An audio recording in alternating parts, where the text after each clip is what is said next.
The Red Cross soup line stretched along the side of the Detroit auto plant, where factory whistles had blown only minutes earlier, and wives waited with ration books clutched in gloved hands. It was February 1943, and the cold came off the river in sharp gusts that pushed smoke low across the brick walls.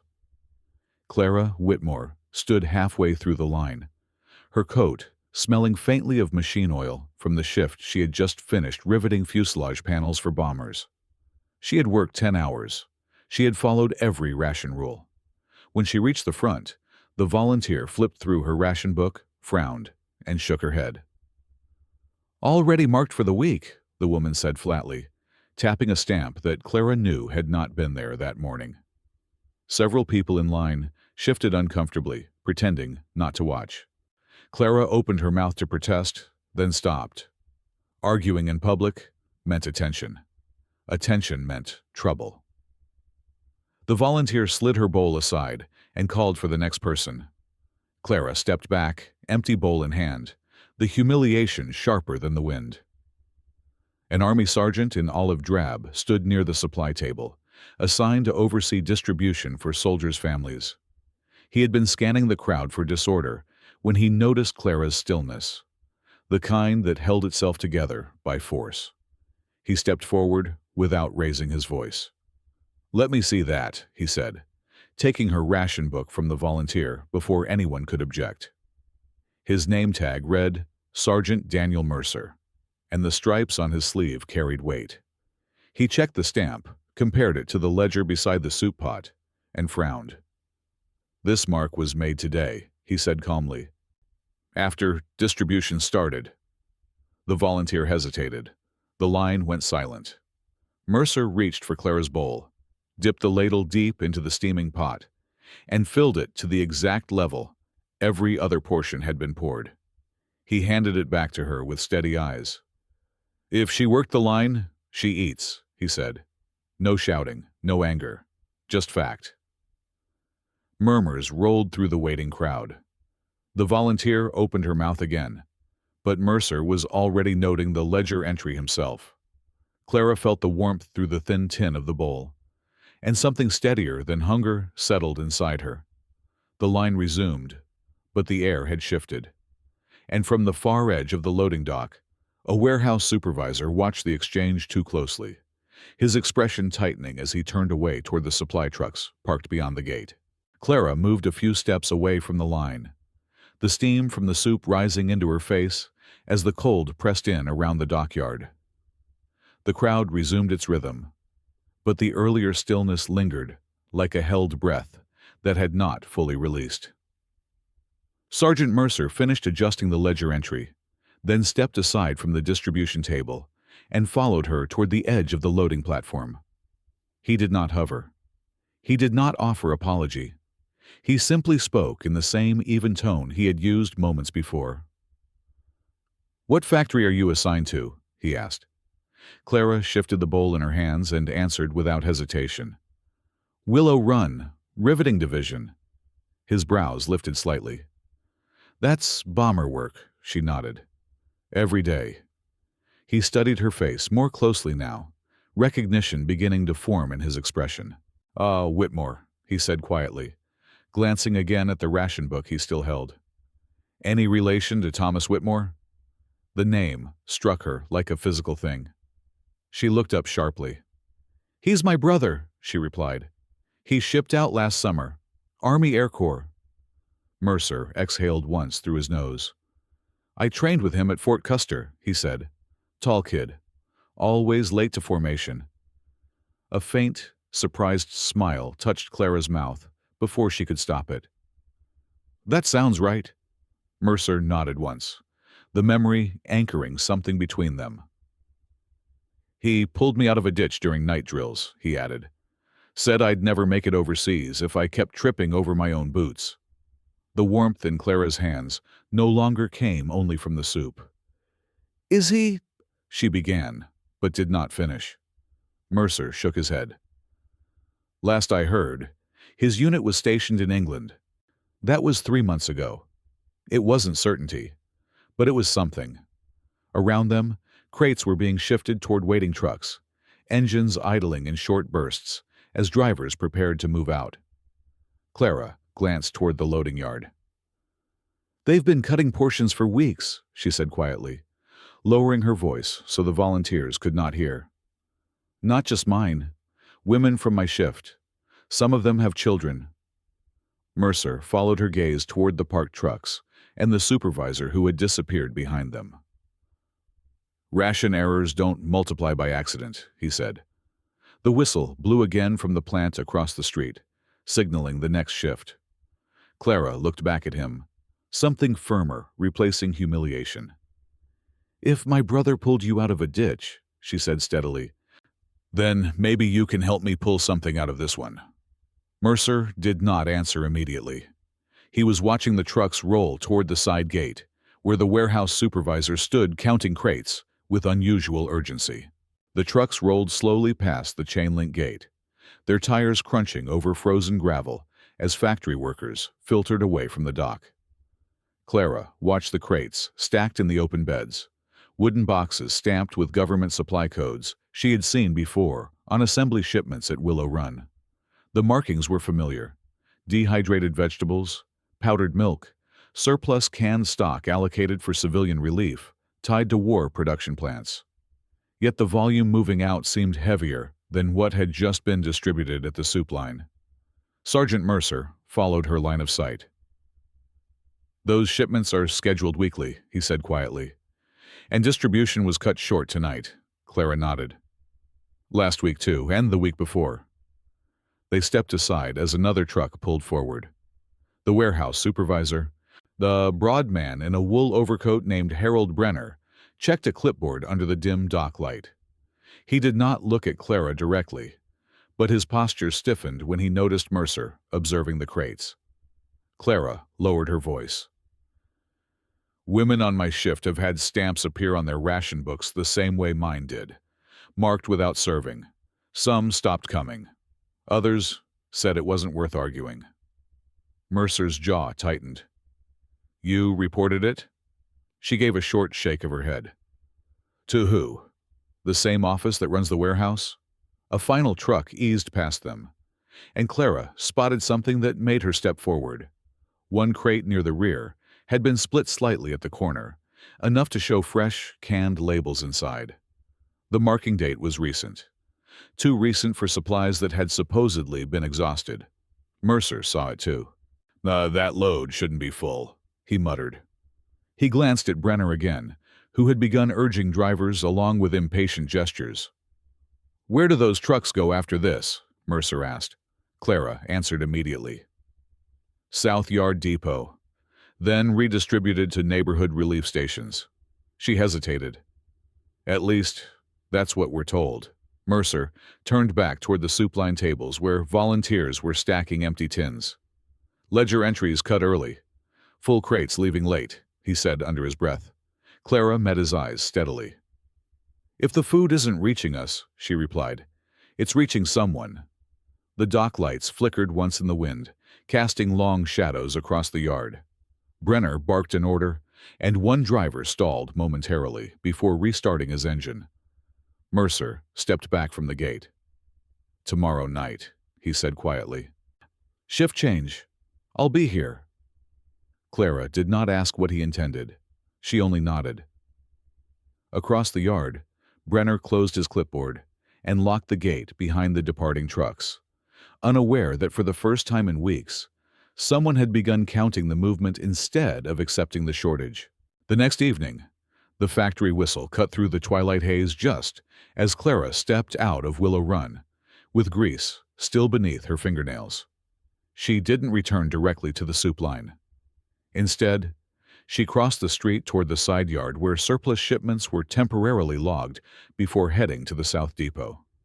Sergeant Mercer waited near a stack of empty crates, cap pulled low, posture casual enough to avoid drawing notice. The loading yard smelled of fuel and cold iron, the air alive with the hum of engines idling in the distance. "You were right," Clara said without greeting. "2 women from my division were marked served yesterday. They never reached the front of the line." Mercer nodded once. "And tonight?" Distribution cut early again, she replied. Same supervisor. Mercer glanced toward the office window above the dock where a single light burned late. Brenner signs off on shipment weights, he said. If he's diverting supplies, it won't show in the relief ledger. It'll show at the depot. Clara stepped closer, lowering her voice. I can access the factory freight board, she said. Not official access, but I log crate transfers when shipments arrive for aircraft components. If supply numbers don't match outgoing relief loads, we'll see it. Mercer studied her carefully, recognizing that she wasn't asking for permission. You understand what happens if we're wrong? He asked. You'll be accused of falsifying records. I'll be accused of interfering with civilian allocation. Clara met his gaze without flinching. And if we're right, Mercer exhaled slowly. Then we stop someone from stealing food meant for war families. A truck engine roared to life near the gate. Brenner's silhouette crossed the office window again, moving briskly between desk and filing cabinet. Clara followed Mercer's line of sight. There's another transfer tonight, she said. Shift log shows extra crates loaded after sunset. Mercer made his decision in silence. We don't confront him here, he said finally. We confirm first, Clara nodded. South Depot? South Depot, he agreed. They separated before drawing attention, Clara blending back toward the worker exit, Mercer crossing toward the motor pool. The plan was simple but risky. She would obtain freight logs at dawn. He would arrange a supply inspection at the depot under routine authority. If shipment totals didn't match ledger reports, they would have proof. Across the yard, Brenner stepped outside to lock the office door, unaware that his numbers were about to be counted from two directions instead of one. The South Depot stood along the Detroit River, a wide brick warehouse framed by rail tracks and oil drums that gave off a steady metallic scent in the early morning cold. Clara arrived before her shift began, factory badge clipped neatly to her coat, a folded sheet of copied freight numbers hidden inside her glove. Sergeant Mercer was already inside the warehouse conducting what appeared to be a standard inspection, his posture calm but watchful, as dock workers unloaded relief crates from a truck backed into the bay. Clara moved toward the freight board posted beside the office door, scanning shipment entries with practiced eyes, pretending to confirm routine factory transfers, while quietly comparing the numbers to the ones she had copied from Willow Run's outgoing logs at dawn. The totals did not align. 6 relief crates had left the factory yard the previous evening, yet only 4 appeared on the depot's civilian distribution sheet, and the missing 2 were nowhere in the ledger columns. She stepped closer to Mercer and subtly handed him the folded paper. He glanced at it once, then at the stacked crates beside him, selecting one with a matching batch code and instructing the foreman to open it for verification. The lid was pried loose, revealing sealed cans of beef stew and powdered milk, clearly untouched, clearly full, enough to feed dozens of factory families who had been turned away. As the foreman shuffled nervously through his paperwork, an engine growled outside the open bay, and Clara turned to see Harold Brenner climb down from the driver's seat of another truck parked beyond the loading doors. The rear tarp sagged under concealed weight, and he was speaking sharply to a civilian man whose posture suggested urgency rather than routine transfer. Mercer stepped toward the light spilling across the dock and called out evenly that military allocations required documentation before movement. And for a brief moment, Brenner's expression faltered before hardening into defiance. Clara felt it then, the confirmation that the missing crates were not clerical error, but deliberate diversion. And as the truck idled heavily beside the warehouse wall, she understood that their quiet investigation had just stepped into open confrontation. The truck engine continued to idle, exhaust curling low across the dock as Brenner stepped forward with a tight smile that did not reach his eyes. He held a clipboard loosely in one hand, as if paperwork alone could settle what stood between them. Sergeant Mercer did not raise his voice or move aggressively. Instead, he walked slowly toward the rear of the truck, boots striking the concrete with measured authority. and asked again for transfer documentation tied to military allocation. Brenner replied that the shipment had been reassigned overnight due to priority demand. But when Mercer requested the signed authorization number, the supervisor hesitated half a second too long.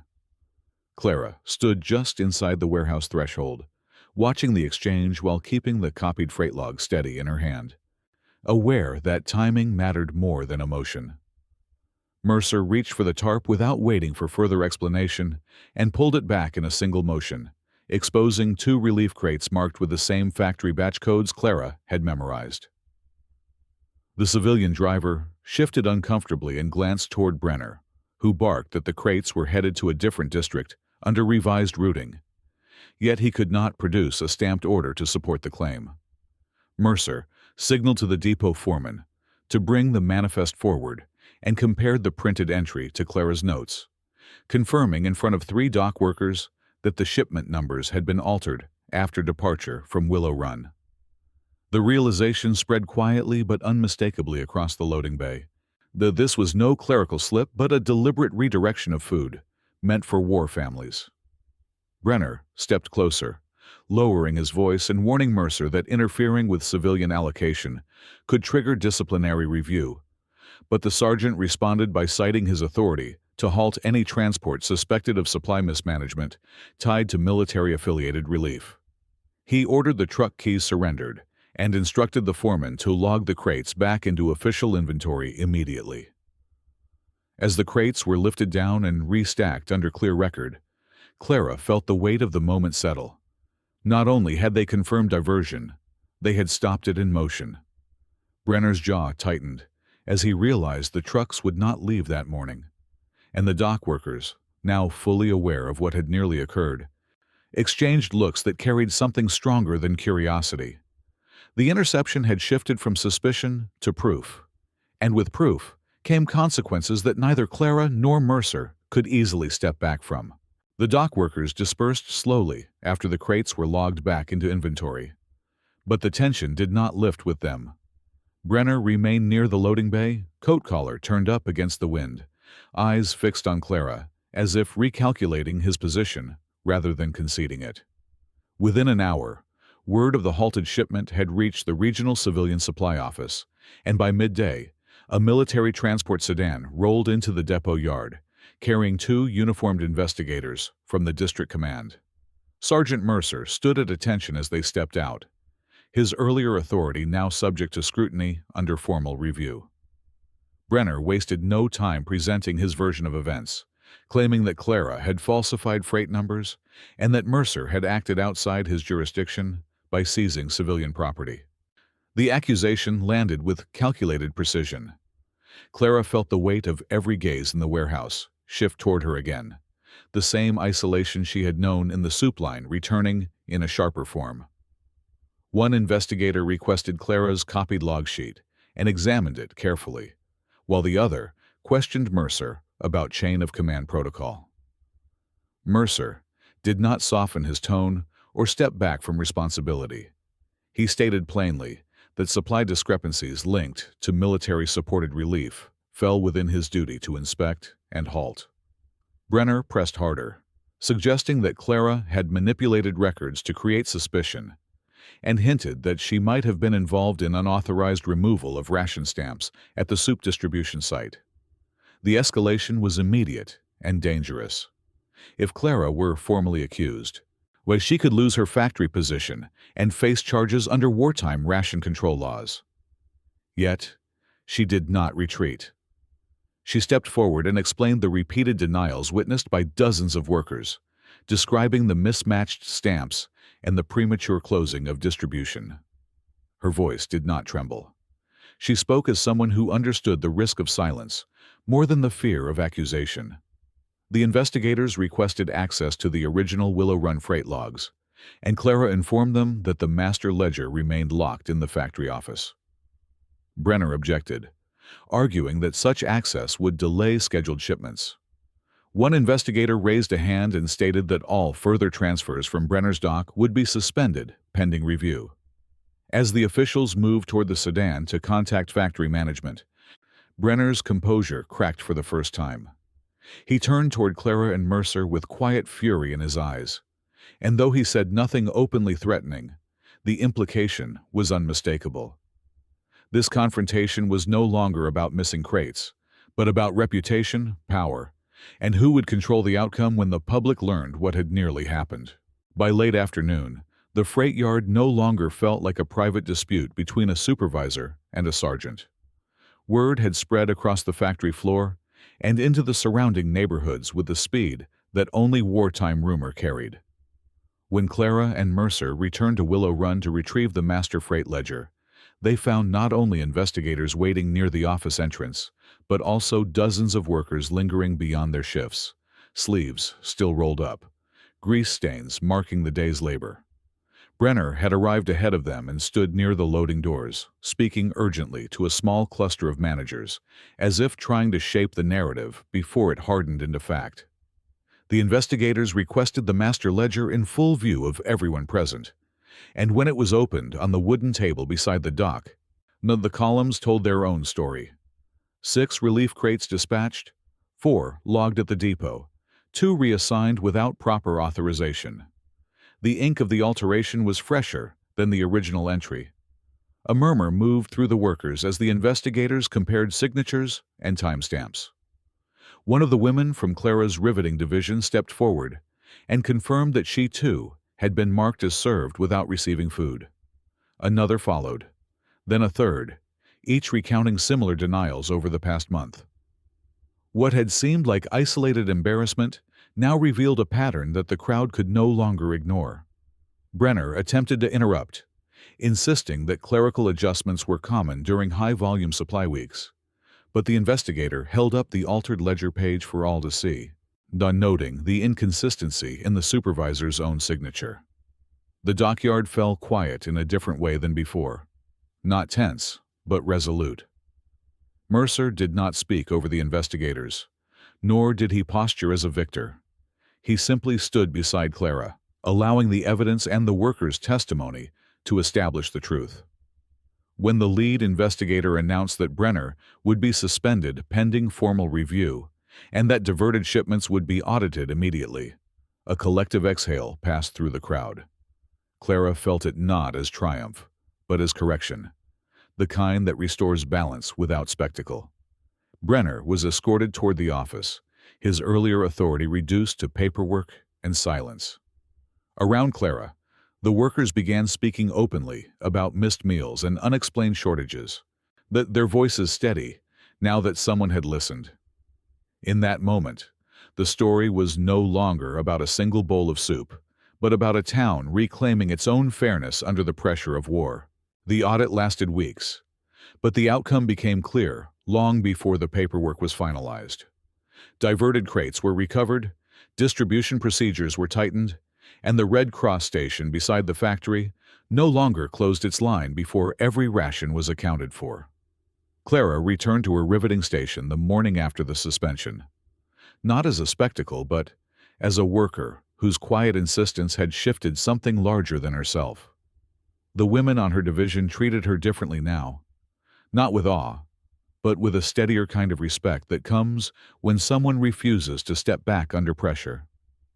Sergeant Mercer was reassigned shortly afterward, shipped east for overseas deployment with his unit, and though there were no dramatic farewells, he stopped once more at the factory gate before departure.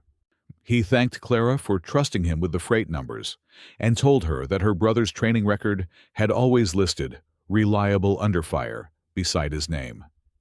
Clara smiled at that, knowing reliability had become the truest measure of courage in wartime America.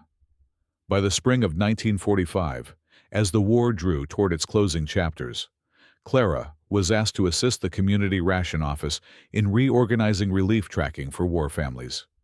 She accepted, bringing with her the same insistence on accuracy that had exposed the missing shipments months earlier. Under her oversight, no ledger entry went unverified, no stamp was marked without a portion served, and the soup line outside the plant became known for finishing every shift with clean columns and full bowls. When victory was announced and factory whistles blew for celebration rather than production, The yard where Brenner once counted crates became a gathering space, draped in flags and hand-painted banners. Mercer returned later that year, thinner, quieter, but steady. And though neither of them spoke publicly about what had happened at the depot, the story had already woven itself into town memory. They met again at the same dock where the first confrontation began, now repainted and orderly, and exchanged a simple handshake that carried no need for grand statements. The war had tested everyone differently, but in that small corner of Detroit, fairness had been defended not by force alone, but by vigilance shared between two people who refused to let quiet corruption pass as routine. Clara watched families line up beneath a bright autumn sky, made children laughing where tension once hung heavy, and she understood that heroism did not always roar. It sometimes counted crates, checked ledgers, and ensured that when a worker stood in line, she was seen, recorded, and fed. In a time when everything was counted, Clara refused to let fairness be erased, and one sergeant chose to stand where others stayed silent. This is Clara at War, stories of courage on America's home front. Would you have stepped forward or stayed in line?